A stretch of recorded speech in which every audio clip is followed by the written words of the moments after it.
Hi, this is Danny. A question's come in from one of our online members about how to tone the inner thighs. And it's a really important muscle group. You do get it to a degree with our squats and lunges we do regularly on these videos, but we can be a bit more specific about how to tone here, and more importantly, how the posture is related to the inner thigh muscles. These are part of the support for the hip and the pelvis and the rest of the spine. So it's a very important muscle. However, if the posture above the legs is in a more flexed position, the midline of the body, from the throat, the chest bone, the abdomen, hip joints, the inner thighs, right down to the arch, if we spend too much time sitting, the midline collapses, the center folds in. We type and we work in computers and we drive and we eat, sit down, we watch TV. We spend a lot of time seated. And if we do end up, at the end of the day, a bit compressed from spending too much time sat down, the inner thighs are going to lose tone. The knees are going to start to fall in. So before we even think about toning the inner thigh muscles, we've got to check that the structures above are in good alignment. So we're going to start this video with a little standing exercise. So bring your hands to your tailbone. If you trace your sacrum down to the coccyx, we're going to relax slightly here and then begin to put some pressure with your tailbone into your fingers and your fingers towards the tailbone, and then release slightly.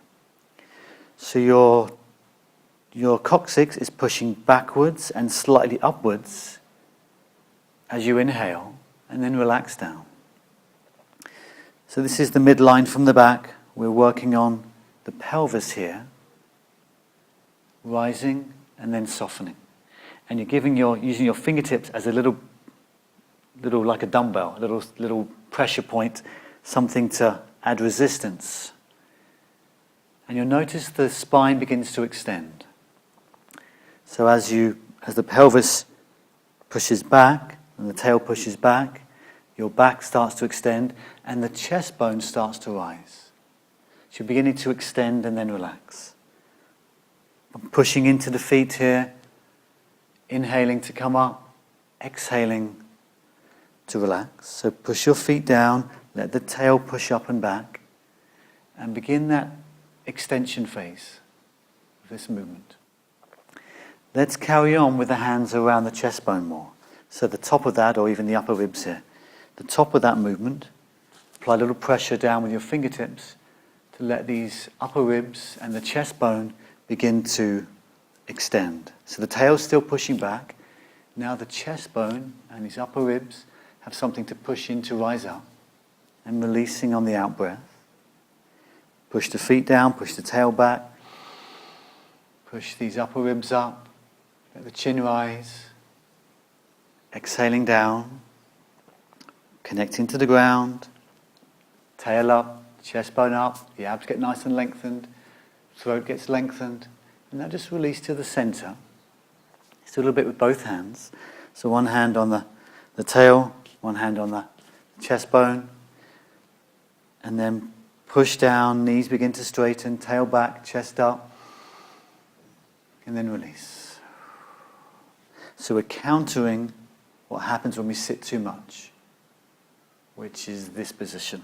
Tail under, chest dropped, head up, we end up something like this if we're not careful. I'm exaggerating, but this can tend to happen. And that's going to push down and compromise the inner thigh tone. So let's rise up and extend again and pause, and then just relax slightly.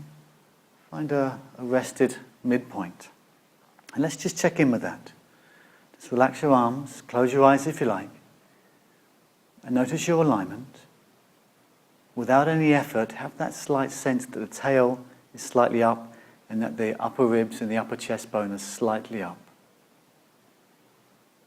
Now there's less pressure on your inner thighs, on your legs. There's more upness, more elevation to your posture.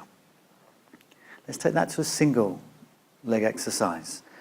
So if you bring your right foot forwards, I'll be a mirror to you here. So my left leg is here. Come forwards and push the foot down and begin that journey up through the body. Let's come back to that midline focus. The arch flattens out, the foot splays out, but the rest of the body, everything else starts to travel up. Exhale to relax down. Feel that path of tone through the inner thigh, through the abdomen, through to the chest. And then releasing slightly. Foot pushes down, everything else begins to journey up. Inhale as you come up. So feel that path of movement. Lots of these videos we've talked about gravity and ground reaction force. From Aston Kinetics, Judith Aston talks about recycling these forces. Gravity we know about, the lowering phase, but push off, or more technically, ground reaction force can travel through the body, giving us that tone and that shape and that form. Let's try one more this side. Exhale down, come up, tail's going up, remember, chest's coming up. Feel that length through the inner thigh, pause, take another little breath out, dip slightly, push down again. And then just soften back. Come back to the center. We'll check in again, so you're aware of your body as you're exercising here. Notice that right side of yours. Close your eyes if it's easier to sense. From the arch, through the inner leg, inner knee, inner thigh, through the hip, through the pelvis, through the abdomen, through to the chest. That side should feel longer, more supportive. Let's do the left side. So weight transfer forwards, there's a slight down before pushing and rising. Exhale to lower. Plant that foot down. You can use the back foot a little bit to help as well.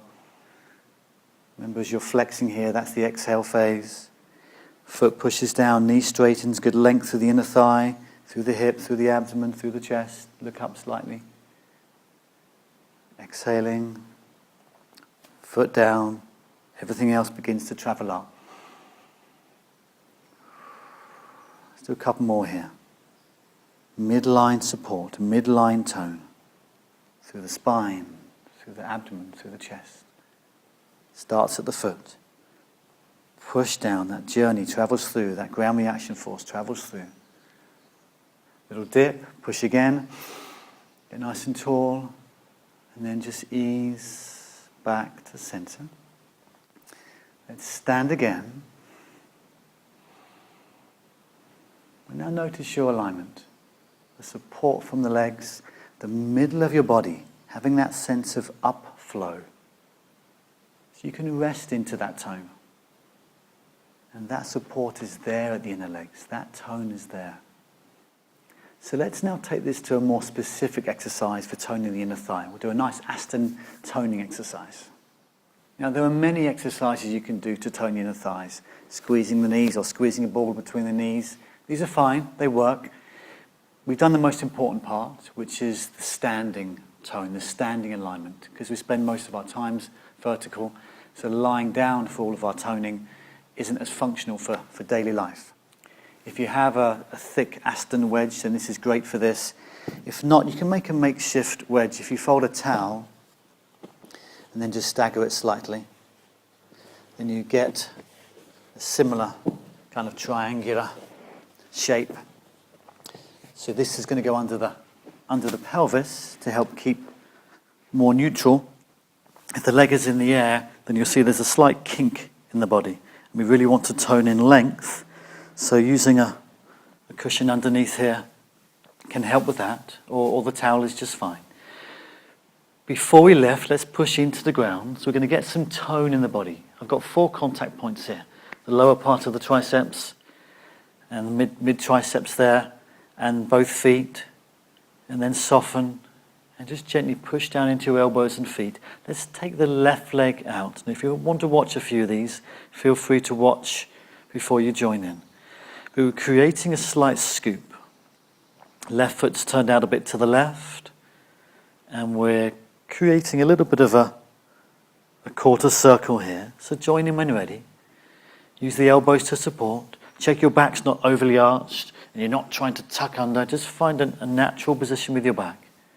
You've got the right foot supporting, both elbows supporting. And you'll notice my head is also going along with the leg. So we're focusing on this midline, toning the inside of the left thigh. You can rest anytime you need to, but perhaps we'll do a few more. Doesn't need to be too high.